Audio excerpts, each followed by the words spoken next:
तो कोई बता पाएगा कि मैं ही बताऊं आगे? सर आप ही बता दीजिए, जानकारी में आ जाएगा सारा कुछ। सारा कुछ आ जाएगा, ठीक है। अभी जो माइको राजा की बात आपने करी ना, तो माइको राजा की मैं बात करता हूँ।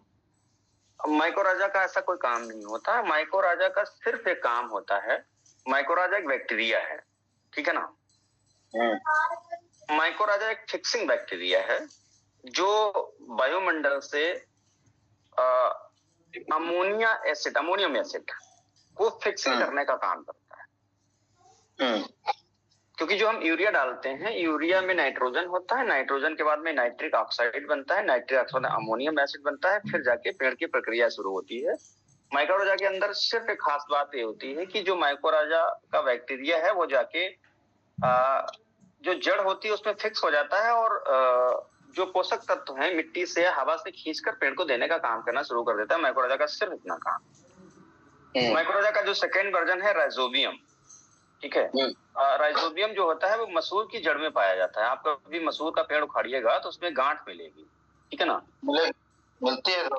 हाँ, जितनी तिलहनी फसलें हैं लगभग सभी में मिलता है, उसमें राइजोबियम पाया जाता है।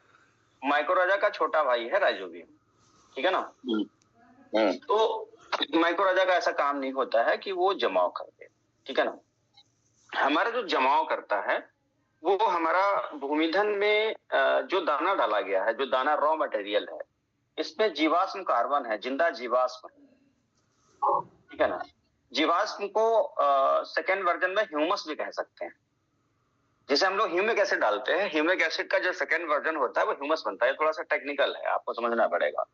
जैसे आपने ह्यूमिक डाला तो पेड़ ह्यूमिक नहीं लेता है, वो मिट्टी के अंदर ह्यूमस को मेंटेन करता है। जो ह्यूमस को मेंटेन करता है, ह्यूमस जो होता है वो हमारे रूट की जो महीन आपने पेड़ उखाड़ा होगा, देखा होगा रूट से बहुत महीन वो होती हैं, कांटे टाइप से, रुए टाइप से होते हैं।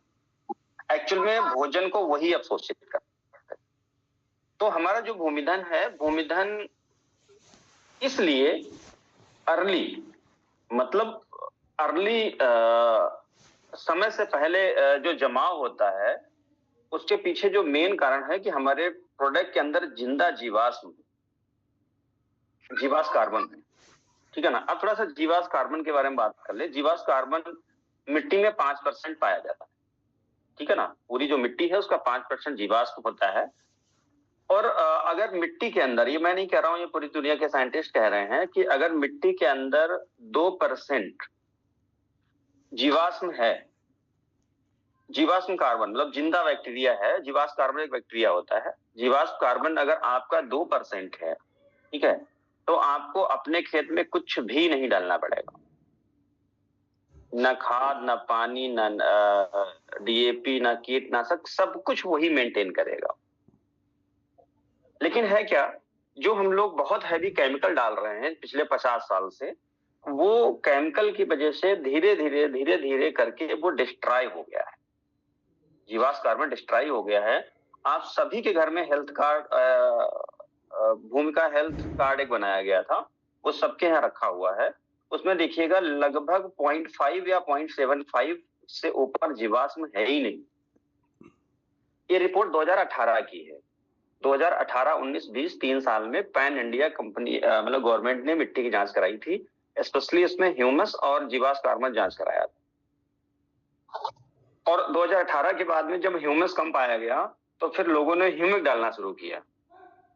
2018 में ही मार्केट ह्यूमिक की खुली थी, इससे पहले ह्यूमिक एसिड कोई जानता नहीं था, बहुत रेयर केस में लोग जानते थे, ठीक है ना। तो अपना अर्ली जमाव इसलिए होता है क्योंकि इसमें जीवाश्म कार्बन का दाना है, जीवाश्म कार्बन इसमें डाला गया है। और यही हमारी मोनोपोली है हमारे प्रोडक्ट की, बाकी तो सब कुछ मिल जाएगा मार्केट के अंदर, ठीक है ना। जैसे मार्केट कहता है कि यार तुम्हारा प्रोडक्ट बहुत महंगा है, वहां सिजेंटा का इतना सस्ता है या सिजेंटा का इसी रेट का है, ठीक है ना। तो आप उनसे पूछो क्या उसमें जीवाश्म कार्बन है।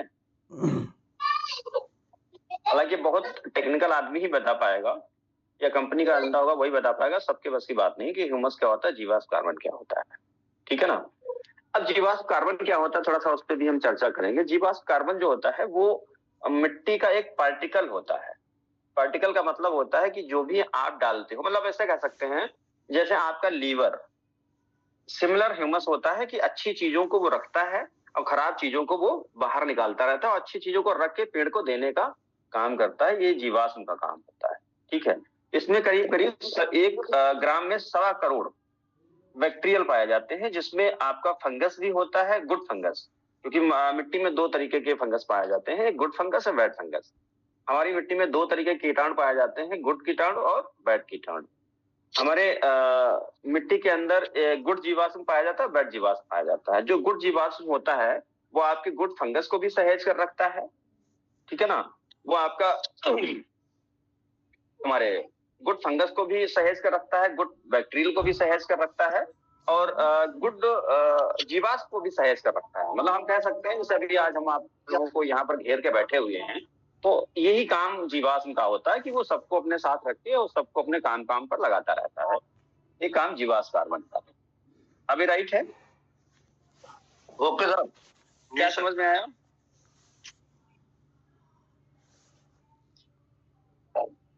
जमाव का कार्य जीवाश्म कार्बन करता है पहले। जीवाश्म मेंटल ये है, और जो हमने थोड़ा डीपली मैंने आपको बताया। बाकी अभी जैसे नाइट्रोजन है, अगर मैं नाइट्रोजन की बात करूं तो नाइट्रोजन के 16 पार्टिकल होते हैं। हालांकि बहुत टेक्निकल नहीं जाएंगे वरना गड़बड़ हो जाएगा, अभी उतना ही जानो जितना जरूरी है, उतना जान जाओगे तो आगे बता देंगे। हालांकि बहुत ज्यादा अनुभव तो नहीं है एग्रीकल्चर वाले में, लेकिन पर्याप्त, ठीक है ना। अभी क्लियर है हमारे भूमधन में मोनोपोली क्या है? जी। अच्छा, और दूसरा प्रोडक्ट कौन सा है जो हमारे जीवाश्म अच्छा ये बताओ सर, एक्चुअली ये जो माइक्रो राजा हमारा इसमें एक तरीके से कंप्लीट हो जाता है भूमधन में, फिर इसके अलावा माइक्रो राजा का ही प्रोडक्ट इन्होंने अलग से निकाला, उसकी की जरूरत पड़ गई? ये किसने कह दिया भूमधन में माइक्रो राजा है, तो बताओ। नहीं, से अभी बात चल रही थी, आपने कहा कि नहीं, आपने बोला कि माइक्रो राजा, इन्होंने कहा माइक्रो राजा, इन्होंने कहा माइक्रो राजा उसमें है, ये किसने कह दिया माइक्रो राजा? हमारा कहना मतलब आपने जो भी कहा कि माइक्रो राजा का जैसे कि जो काम होता है कि वो जो आपका पर्यावरण से जो चीज़ों को फिक्स करता है, माइक्रो राजा का यही काम होता है केवल, ठीक है कि वहाँ से ऑक्सीजन या जो भी चीज़ें हैं उनको, पोषक तत्वों को जो भी है वो लेके आते हैं और वो एक भोजन का रूप समझो बनाते हैं। तो वही काम माइक्रो राजा भी करता है और वही काम आपने भूमधन में बताया। तो फिर माइक्रो राजा और इसमें भूमधन में फर्क क्या है, थोड़ा इसको बताइए। बिल्कुल, 2 क्वेश्चन है। माइक्रो राजा एक फिक्सिंग बैक्टीरिया है और भूमधन एक मल्टीकल्चर प्रोडक्ट है। मल्टीकल्चर का मतलब है इसमें माइक्रो राजा नहीं है, ठीक है। इसमें एजेक्टोबैक्टर, केएमबी, पीएसबी 3 बैक्टीरिया कैरी किए गए जो कंपनी बोलती, लिख के नहीं दे रहे हैं, ठीक है। जो एजेक्टोबैक्टर है, एजेक्टोबैक्टर राइजोबियम, एजेक्टोबैक्टर एसिटोबैक्टर, ठीक है, और माइक्रो राजा, ये सब बड़े भाई छोटे भाई हैं, ठीक है ना। अब भूमधन में जो चीजें दी गई हैं वो, अच्छा, लिख के नहीं देते, इसका कारण सर बता सकते हैं? इसका लिख के देने का मतलब है फिर इनको उसकी अपनी एक लैब टेस्टिंग देनी पड़ेगी, उनको सारा कुछ प्रोसेस करके दिखाना पड़ेगा कि भाई साहब देखिए मैं ऐसे करता हूँ, ये मोनोपोली है। क्योंकि अभी माइक्रो राजा को एजेक्टोबैक्टर और केएमबी, पीएसबी को फिक्स करने का प्रोसेस है ही नहीं इंडिया में किसी के पास, अलग अलग बैक्टीरिया दे रहे हैं।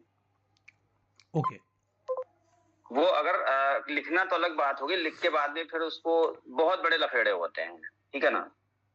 और हर कंपनी, जैसे अभी कोराजिन आई थी, कोराजिन ड्यूपॉन्ट के पास था, तो ट्राई कंटेनिपोल जो है उसमें टेक्निकल था और उसमें उन्होंने कुछ हिडन डाल रखा था ताकि वो अभी तक किसी को नहीं दिया, इसलिए उन्होंने 5 साल पेटेंट कराया था। कोराजिन ने दबा कर काम किया और जब से एफएमसी पास आ गया काम ही नहीं कर रहा, प्रोडक्ट ही गायब हो गया मार्केट के अंदर। तो हर कंपनी अपने प्रोडक्ट के अंदर कुछ चीजें ऐसी हिडन रखती है ताकि लोग उसको कॉपी ना कर पाए। भाई जीपी को ही तो ग्रीन प्लानेट ने कॉपी किया है। आज जो मार्केट में कंपनी बोल रही है कि भाई मदर कंपनी हो, तो कॉपी तो उन्होंने किया है जी। बाकी सर हर आदमी मोनोपोली बाकी अंतर थोड़ा बताइएगा इसका माइक्रो राजा का भूमधन में क्या अंतर है इसका? देखिए, भूमधन में माइक्रो राजा नहीं है, पहली बात तो ये आप लोग उसको नोट करिएगा। भूमधन में एजेक्टोबैक्टर इन्होंने डाला है। एजेक्टोबैक्टर सिमिलर भूमधन जैसा काम करता है, लेकिन माइक्रो राजा और एजेक्टोबैक्टर दोनों के फंक्शनिंग अलग है, वर्किंग एक ही है। जैसे वो भी नाइट्रोजन लाता है, वो भी नाइट्रोजन लाता है, लेकिन एक मात्रा होती है। अभी इसे भूमधन में इन्होंने बहुत कुछ डाल दिया है। अगर रियलिटी में बताऊं, जो मैंने एनालिसिस किया है, इनके दाने को भी हमने रूट एनालिसिस किया, एक बार हमने इसका सैंपल भी कराया था, तो कुछ चीजें इसमें पाई गई हैं जो ये लोग नहीं लिख रहे हैं। और दूसरा क्या होता है कि जैसे जो जैविक प्रोडक्ट बनाया जाता है तो कई सारे ऐसे पोषक तत्व होते हैं जो ऑटो रिजनरेट हो जाते हैं, ठीक है ना। तो जो आपके जो इसमें पोषक तत्व डाले उसमें कहीं कहीं केमिकल की वजह से डिस्ट्रॉय हो जाता है। जो सबसे बड़ी प्रॉब्लम है, जीवाश्म हमारा घट रहा है, मेजर प्रॉब्लम यही है। हमारा सीएन मेंटेन गड़बड़ हो रहा है। सीएन का मतलब कार्बन और नाइट्रोजन के झगड़े जो होते हैं, मतलब कार्बन नाइट्रोजन का एक अनुपात होना चाहिए, उसको सीएन बोलते हैं, वो बराबर होना चाहिए। अभी सीएन की वजह से, पीएच की वजह से, जीवाश्म की वजह से हमारा जो बायो जा रहा है वो डिस्ट्रॉय हो रहा है। मार्केट में अभी बायो का नाम ले तो रिजल्ट नहीं आता। आज हमारे पास रिजल्ट क्यों है? क्योंकि जितने भी प्रोडक्ट हैं उन वो फिक्सिंग पार्ट में दिए हैं इन्होंने। फिक्सिंग पार्ट का मतलब होता है कि जब वो मिट्टी के अंदर जाता है और मिट्टी के संपर्क में जाता है तब वो खुलना स्टार्ट होता है।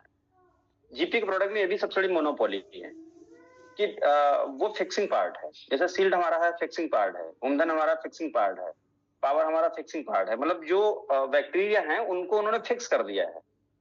वो जब मिट्टी में जाएंगे तभी जाकर खुलेंगे, तो उसमें केमिकल का डिस्ट्रॉय कम रहता है। ये टेक्नोलॉजी है इनके पास, ठीक है ना। अभी जो एक मैंने सीट भेजी थी, राजस्थान सरकार ने इनका जो वो अभी जो एलपीपीओ की जो लाइसेंस दी है राजस्थान सरकार ने दी है, एनपीओपी, हाँ एनपीपीओपी करके। तो उन्होंने उस पे लिखा हुआ है कि जो प्रोडक्ट हैं जीपी के पास में वो 90% फिक्सिंग पार्ट में है। वरना किसी बायो को अगर 100% बायो है, अगर आप तुम यूरिया मिला दो अभी 0 हो जाएगा। और हम लोग यूरिया मिला के डलवाते हैं और धुआंधार रिजल्ट आते हैं। क्यों भाई? जब कल परसों मेरे बंदे से बात हो रही, बोला वो मैं डालूंगा तो बायो कैसे रह जाएगा। तो फिर हमने उसको बताया, हमने कि भाई साहब ये फिक्सिंग पार्ट होता है। हालांकि वो जानकार आदमी था और ये ऐसे जाके ऐसे प्रक्रिया करता। बोला तो ठीक है, तो यार बहुत गजब टेक्नोलॉजी है। हमने कहा यही तो मेन है, मतलब जाने के बाद ही एक्टिव होती है ना वो।